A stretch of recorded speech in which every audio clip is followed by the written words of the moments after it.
കാക്കാ എന്തേലും പണി അന്വേഷിച്ച് വന്നാ ഞാൻ പണി എന്തേലും കിട്ടുമോ? കാക്ക എന്ത് പണിയപ്പോ നമുക്ക് ഇവിടെയൊക്കെ പണിക്കാരുണ്ട്. എന്താപ്പോ പണി പറഞ്ഞാലിപ്പോ എനിക്ക് എന്നെ കൊണ്ട് പറ്റണ ഏതെങ്കിലും പണിയും കുഴപ്പമില്ല, അത്ര കുടുങ്ങിയിട്ടാണ്.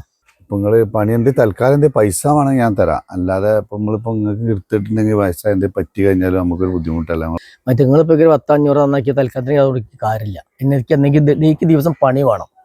ഞാൻ പറ്റുന്ന പണി ഞാൻ എടുത്തോളാം. അപ്പൊ നിങ്ങൾ ആ ഉള്ളുന്ന കല്ലൊക്കെ ഒരു ഭാഗത്തേക്ക് മാറ്റി വെച്ചിട്ട് പണിക്കാർക്ക് ചെയ്തു കൊടുക്കുക. വേറെ പണിക്കാരുണ്ട്. അപ്പൊ നിങ്ങൾക്ക് ഇങ്ങനെ ഒരു ബുദ്ധിമുട്ട് പറഞ്ഞുകൊണ്ട് എടുക്കാണ്.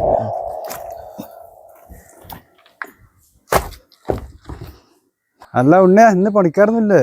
അത് ദാസേട്ടാ ഒരാള് പണിക്ക് ഒരു വയസ്സായ ആള് ഒരു നിവൃത്തിയില്ലാത്ത ഒരാളാണ്. പണി ഉണ്ടോ ചോദിച്ചപ്പോഴേ എനിക്ക് താല്പര്യം ഉണ്ടായിട്ടില്ല. അപ്പൊ അവിടെ പണിയെടുക്കണ്ട നമുക്ക് ഒരു എന്തൊക്കെ ബുദ്ധിമുട്ടുള്ളതാണ്. അപ്പൊ ഞാൻ തൽക്കാലം അത് എടുക്കാൻ പറഞ്ഞു.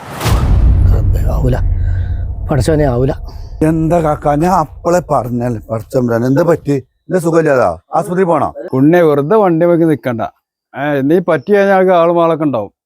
പിന്നെ ഇപ്പൊ ചൊറയുന്നുണ്ടെങ്കിലേ നമ്മള് കുറച്ച് കഴിഞ്ഞാലാവും ഇതിന്റെ സ്ഥിതി അറിയാം. എന്താ ദാസേട്ടാ മനുഷ്യത്വം എന്ന് പറഞ്ഞ സാധനം മനസ്സിന്ന് പോയി കഴിഞ്ഞാൽ പിന്നെ മനുഷ്യനല്ലാതെ നമ്മൾ ഒരാൾ കുടുങ്ങണ നേരക്ക് അയാൾ അച്ഛനാണോ അമ്മയാണോ എന്നുള്ള ആൾക്ക് ഒരു സ്ഥാനം കൊടുത്ത് അയാളെ ബഹുമാനിക്കുക. അയാൾക്ക് എന്ത് ഹെൽപ്പ് ചെയ്യാൻ പറ്റുന്ന അത് ചെയ്യാം. അതാണ് ഒരു മനുഷ്യന് ഭൂമിയിൽ ചെയ്യാൻ പറ്റിയ ഏറ്റവും പൈസയും മറ്റൊന്നും അല്ലത്.